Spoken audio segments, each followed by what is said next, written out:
and this is West End Weasels. Join us this week on our investigative report as we explore the tumultuous relationship between landlord and tenant needs.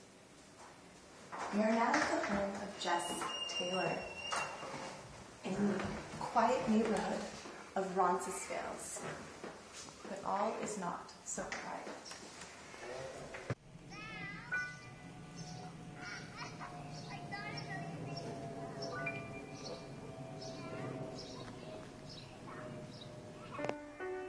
Roncesvalles has been experiencing a real estate boom.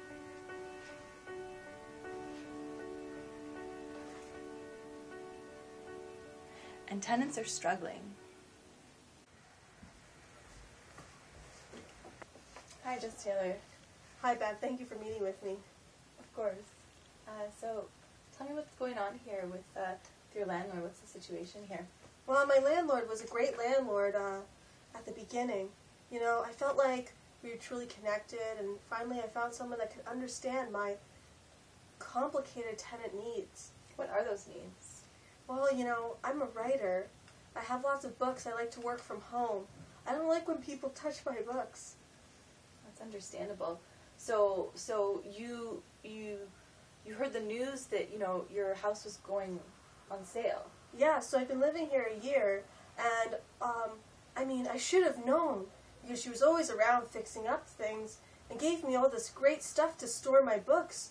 And then all of a sudden, she's saying, "Oh, I want to squeeze more equity out of the apartments." That must have been a scary thing to hear. Yeah, because I was like, "Oh, just for tax purposes." Yeah. And then, you know, all of a sudden we get a letter that it's time for her to move on from being the landlord. So my dream landlord's all gone. Break this down for other people here at home listening, yeah. Because it could happen to them. So you hear the house is going on sale, then what happens? What happens to you as the tenant? Well, it's not pretty.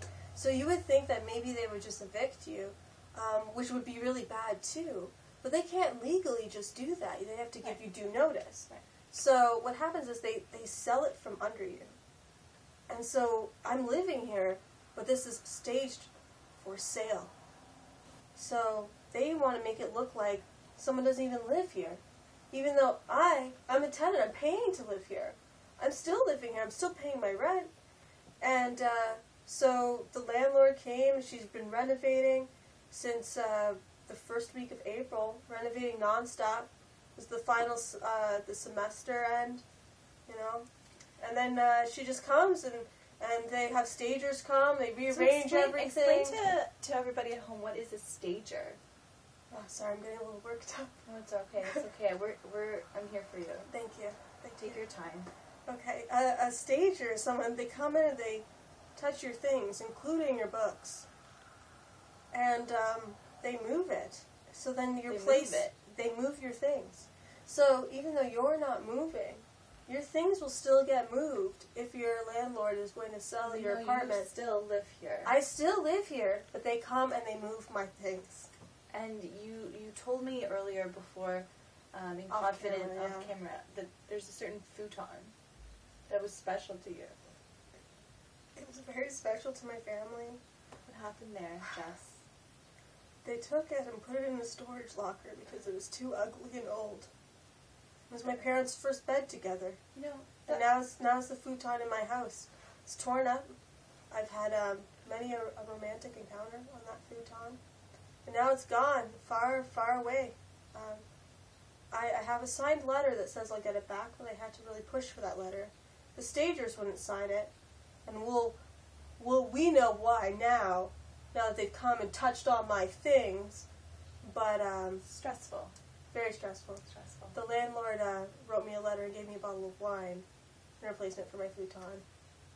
Maybe it'll come back one day. I certainly hope so. Maybe with the segment that we have here, we'll make an impact. Yeah. Positive impact. So we can also go to.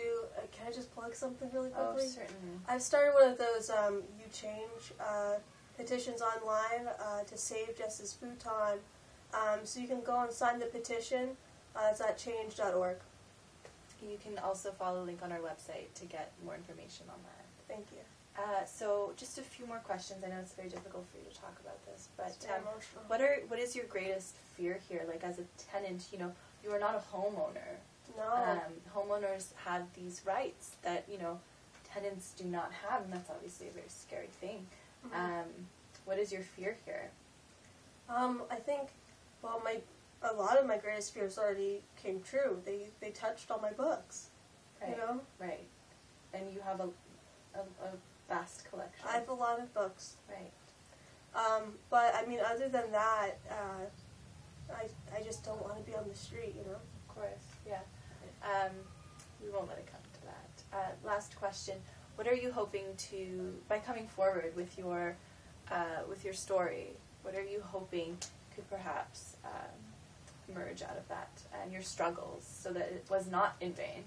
Right, I just want all tenants to really know that their landlord can choose to sell their home at any time, and that if you hear that there's stagers coming, it might be good to lock your books away in bulletproof casing. I wish I had, and I didn't. All right. That's even though they had explicit instructions not to rearrange my books. Heartbreaking story here at West End Weasels. They changed everything. They told me that they were just going to take out the carpets, put some stuff on the bed. But look, this isn't some stuff.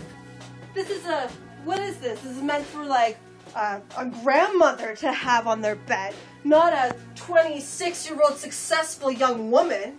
And look at these pillows. This is the color of my vomit. Not the color of pillows I want on my bed. The carpet. When they told me about the carpet, they said, oh, we'll bring in some red accent. And we know that you like red because of your beautiful red chair. Does this look red to you? No. It kind of matches the curtains, slightly. But if you touch it, it's made of little nubs. Little synthetic nubs. I don't know. I have a cat. My cat's not going to sleep on this carpet, walk on this carpet. I barely want to walk on this carpet. And don't even get me started on this lamp. This lamp has a bigger hip size than I do. I don't even know what I'm supposed to possibly do with this lamp. They went in my naughty drawer and put books in my naughty drawer. Not only did I say not to touch my books, I didn't expect them to open my drawer. Definitely not throw books on top of the naughty things in my naughty drawer. What kind of cock blocking is that? I don't expect it to be cock blocked in my own home. This is where the fun's supposed to happen. These are my books. Some of my books. I'll show you the rest in a minute. But see how nicely they have been alphabetized? Now look up here. What has happened up here? These are not the way I had my books before. These books were over here. And these books were over here. And now these books are here, and these books are here, and these books are not in any section whatsoever. They have poetry beside music. I had poetry and music distinct, totally separate, and now they're all put together as if there's no rhyme or reason to books.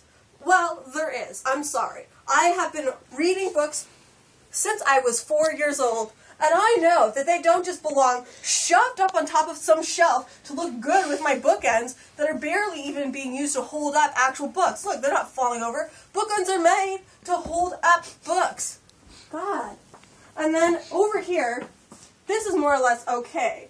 I'm glad that they didn't touch my notebooks, but, you know, that was a risky situation. I probably should have packed those away in a fireproof case. Over here, look at this.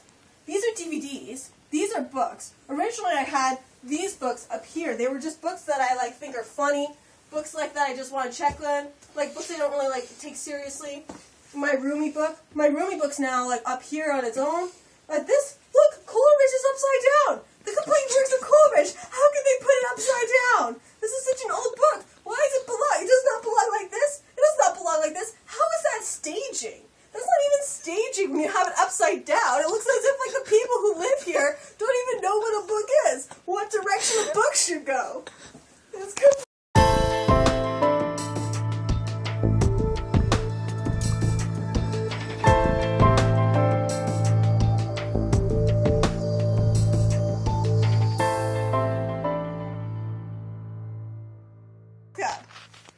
crack up's upside down. Oh my god. Yeah. Oh my god, and Gino Diaz is upside down too. Do these people even know what a book is? How they go? My god. How do you put books upside down like that? It makes no sense to me. Have these people ever been in a library? Well, I mean, they did go to their 2 months of staging school, so excuse me if I didn't go to staging school like these fancy kids. Look at what they did in my closet. So, I think it's because they just wanted to shove everything here while they took pictures. But look at this. I had a lovely closet, organized. It had to be open because of the stupid slant in my ceiling that I already had to live with. And now, look at my winter coats shoved in here. It had a spot. It had a home. Now it's got this, all these bags and boxes. That has my teaching materials that I need to access on a regular basis, shoved in my closet in front of the AC vent. Yeah, it looks like I'm not getting AC this summer. Nope.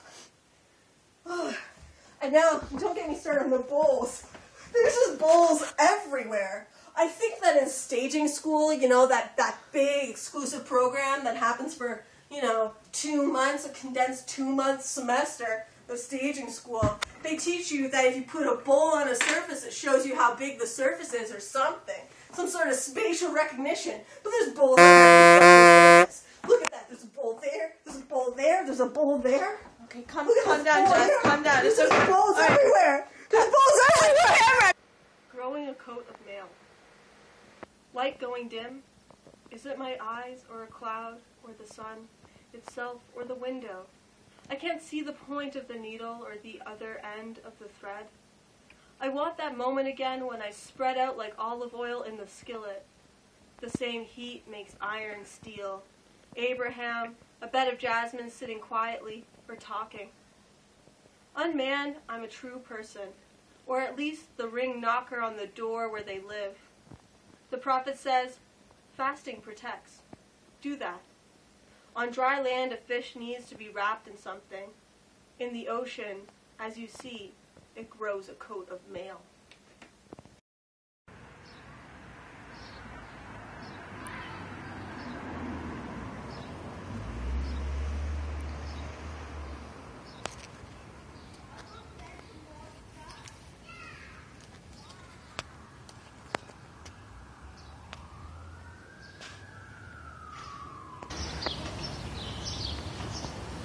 So what can we learn here today from Jess Taylor and her story?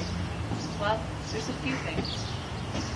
The first one being, be aware that if you do live in a prominent neighborhood, there is a chance that your landlord will be looking to sell. Be aware of that. Second of all, if your landlord is looking to sell, know your rights as a tenant. Be willing to negotiate and always be firm.